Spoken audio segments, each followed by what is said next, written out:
Ainda nas conexões neurais do hipocampo, destaca-se as fibras aferentes septais, cujo septo medial e faixa diagonal de Broca emitem projeções ao hipocampo, que pode ser visualizada aqui, a área septal.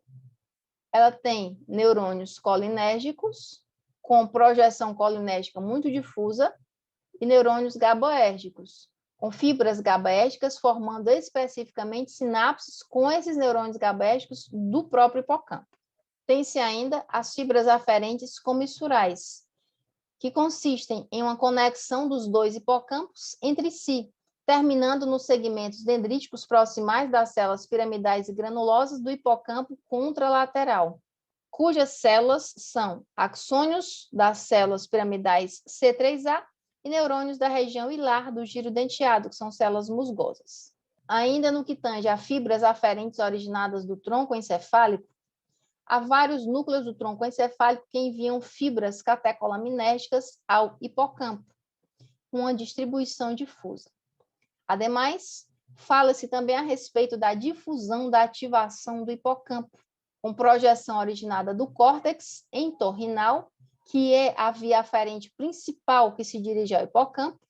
Existe ainda a via principal trisináptica de excitação, que inicia-se no córtex entorrinal, com células granulosas do giro denteado, fazendo a primeira sinapse com o sistema de fibras musgosas, e as células piramidais, CA3, fazendo a segunda sinapse, com colaterais recorrentes de Schaffer, dos axônios das células piramidais CA3, e destas para as células piramidais CA1, correspondendo à terceira sinapse.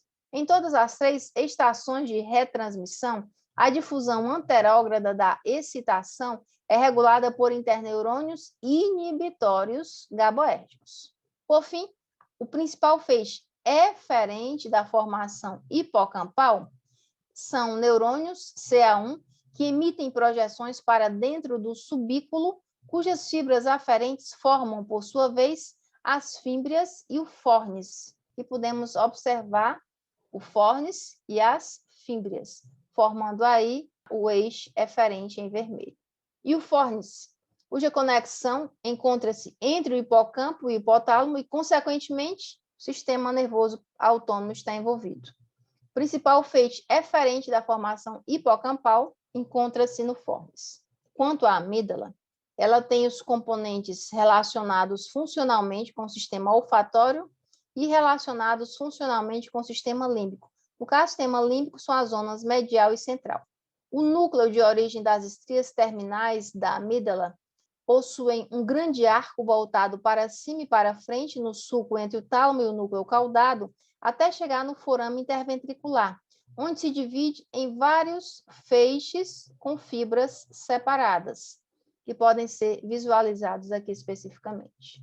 Possui ainda algumas fibras que continuam até a área septal, e desta área septal, permanecem mesmo nesta área septal, vão até a parte proximal do hipotálamo ou até o núcleo abinular, por meio de estrias medulares. Além disso, parece estabelecer conexões com o mesencéfalo, principalmente com o núcleo dorsal medial do tálamo, promovendo emissão de projeções ao córtex orbitofrontal. Ademais, as duas amígdalas estão conectadas anatômica e funcionalmente entre si. Quanto às funções do sistema límbico, no que tange ao córtex entorrinal, o papel principal são estímulos aferentes de regiões dispersas do neocórtex pela via perfurante, levando informações ao hipocampo com avaliação das novidades, aquilo que ainda não foi feito com frequência, que não se automatizou pelo indivíduo. Logicamente, se não se automatizou, vai sofrer um processo de aprendizado e, consequentemente, de memória. Se está andando de bicicleta pela primeira vez, é um processo, uma novidade. Depois que aprendeu, aí virou memória. É assim que funciona. O funcionamento normal da memória depende não apenas da integridade do hipocampo, mas também de conexões normais de fibras que se interconectam entre o hipocampo e a amígdala, ou com outras regiões do cérebro. Ademais, Há vias de fibras importantes para a memória declarativa, que são projeções originadas do hipocampo por meio do fornis, e estas vão para os núcleos septais ou para os corpos mamilares, e destes para o núcleo anterior do tálamo e para o giro do cíngulo, que é o circuito de Papez. Há também as projeções originadas da amígdala, que vão para a região dos núcleos dorsomediais do tálamo e daí para o córtex orbitofrontal.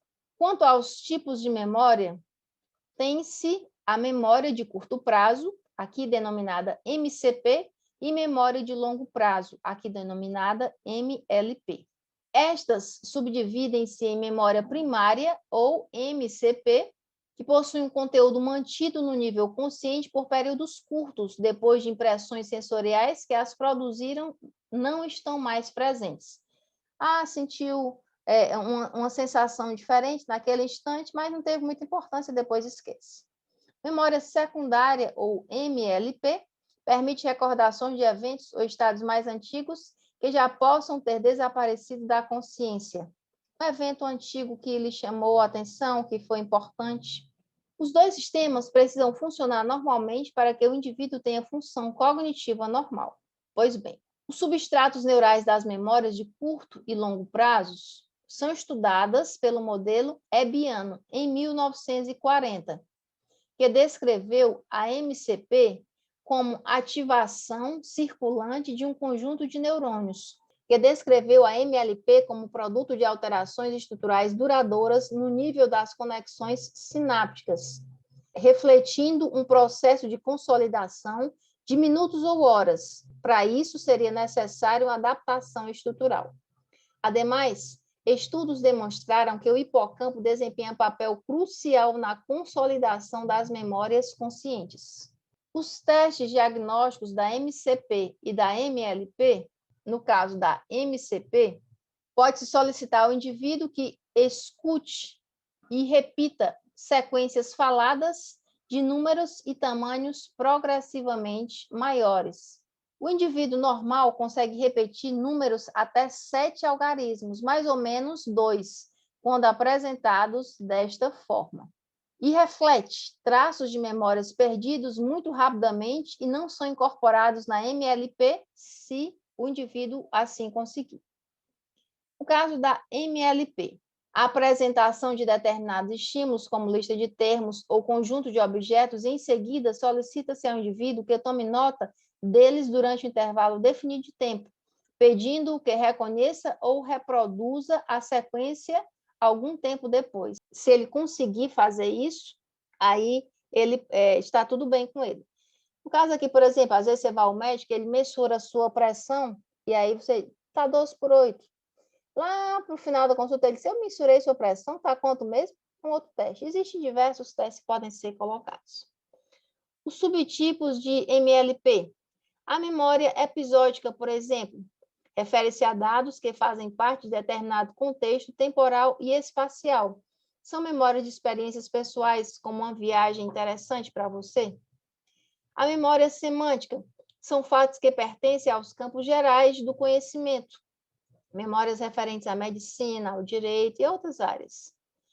MLP pode influir no comportamento sem a percepção consciente pelo indivíduo, como a memória explícita ou declarativa, que são memórias conscientes e verbalmente comunicáveis, e as memórias implícitas ou não declarativas, que referem-se a dados de memória não verbal, inclusive os que precisam ser aprendidos e lembrados durante a realização de uma atividade motora, também responsáveis pelo comportamento clássico, aquele de Pavlov, pelas habilidades de percepção e cognição e pelo efeito preparatório, ou seja, a memória do efeito preparatório é armazenada e recuperada inconscientemente e pode ser recuperada apenas durante a realização das atividades relevantes. Você aprendeu a deambular, você não pensou, primeiro eu boto um pé, depois etc. Não. Então, é uma memória inconsciente. Padrões complexos podem ser armazenados na memória implícita, como a memória do jogo de xadrez. Ainda sobre os subtipos de MLP, tem-se que memória não é uma entidade funcional única, mas tem vários componentes diferentes. A taxonomia da memória de Squire, em 1987, refere-se a um esquema de classificação dos subtipos de memórias, segundo este pesquisador, que a subdivide em memória explícita ou declarativa, memória implícita ou não declarativa, memória metacognitiva, que avalia o próprio desempenho de memória ou produz estratégias para organizar informações, armazená-las e recuperá-las, a memória de função tipo lobo frontal, que avalia estratégias de memória metacognitiva. Durante todo esse processo de armazenamento da memória, passa a haver uma transição do concreto para o abstrato. Você não pensa mais para fazer, já faz automaticamente. É isso aí, pessoal. Obrigada por assistirem a mais um vídeo e não se esqueçam de curtir as aulas, se inscrever no canal e indicar aos amigos.